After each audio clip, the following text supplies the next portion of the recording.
ये जो ऋतु है, ऋतु का हम लोग चर्चा कर रहे थे, इसका 5 मिनट हम चर्चा कर लेते हैं।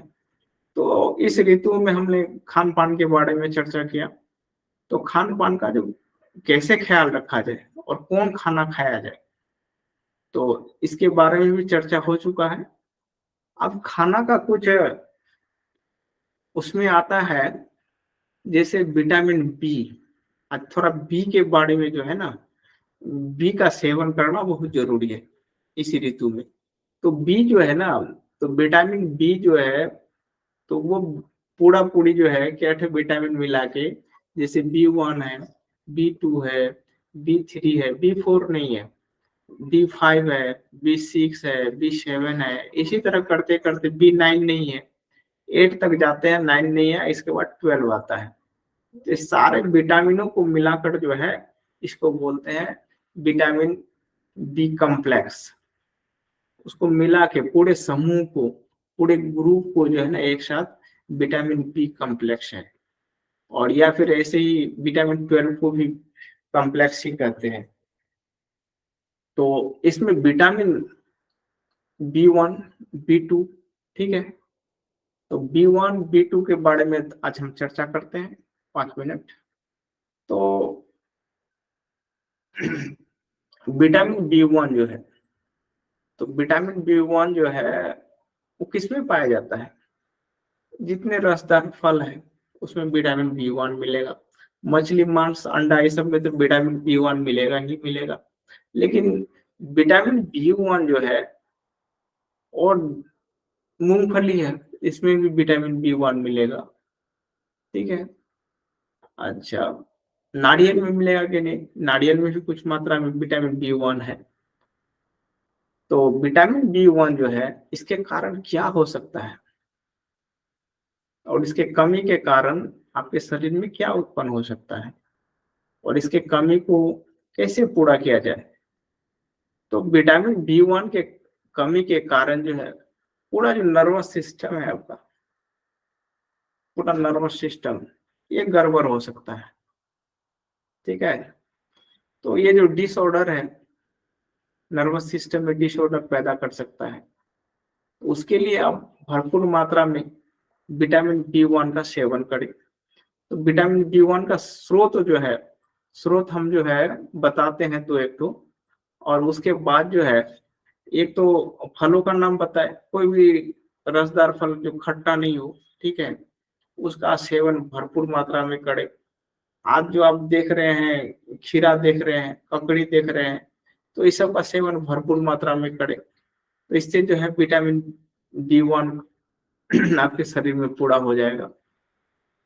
अच्छा, विटामिन B2। तो विटामिन B2 सबसे पहला जो है, इसके कमी के कारण क्या क्या हो सकता है आपके शरीर में? तो विटामिन B2 के कमी के कारण आपके शरीर में जो है सूखेपन, जैसे होंठ का सूखना, अगर होंठ सूख रहा है तो ये विटामिन B2 के कारण हो रहा है। अगर शरीर में झुर्री पड़ रहा है तो ये विटामिन B2 के कारण हो रहा है। तो विटामिन B2 का जो है सेवन पूरा जो है ना शरीर रूखा कर देगा, तो ये B2 के कारण होता है। तो ये B2 के कारण, जैसे मांस, मछली और अंडा, ये 3 चीज में तो पढ़ाई मिलता ही मिलता है। लेकिन मांस, मछली और अंडा जो है, इसको क्या बोले, ऑर्गेनिक बोले या इनऑर्गेनिक बोले, ठीक है। ऐसे तो जीव जंतु है तो होना ही चाहिए ऑर्गेनिक। तो ये ऑर्गेनिक स्रोत है। तो इन स्रोतों से जो है, अच्छा, इसमें दूध, दूध को ले लीजिए, ठीक है, उसमें भी बहुत मात्रा में जो है विटामिन B2 पाया जाता है। उसके बाद जो है, जितना आप हरा सब्जी देख रहे हैं, तो खास करके पुई साग, उसमें विटामिन B2 जो है उपलब्ध रहता है। तो पुई साग का सेवन करें। जिसका लीवर में किसी तरह का दिक्कत है या पाचन तंत्र में किसी भी तरह का दिक्कत है, तो वो न ले। अभी आम का सीजन है, तो आम जो है, कच्चा आम का सेवन, कच्चा आम का आजकल बहुत सारा चीज बनता है, तो कच्चा आम का सेवन आप कर सकते हैं। उसमें भी विटामिन B2 उपलब्ध रहता है। तो इसीलिए अपने पूरे स्किन को बचाने के लिए स्किन को बचाने के लिए आप B2 का सेवन करें, विटामिन B2 का। उससे जो है आपका स्किन तंत्र जो है वो सारा ठीक हो जाएगा। अब जो और 3 उधर बचा हुआ है विटामिन बी कॉम्प्लेक्स का, उसको हम बाद में बताएंगे।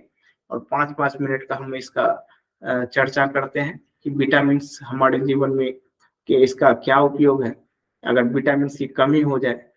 अच्छा, उसके बाद तो इसीलिए जो है ना, मैंने सबसे पहला जो है विटामिन ए को नहीं लाया, पहले सबसे पहले जो है विटामिन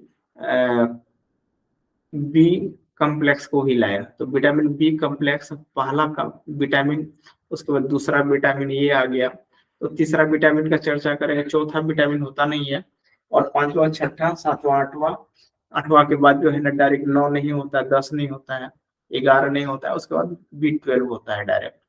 तो ये सारे समूह का जो है 3 2-2 करके हम चर्चा कर देंगे हर दिन, और वो लास्ट में जो है ना इसका पूरा निचोड़ एक दे देंगे। इसका निचोड़ क्या होता है।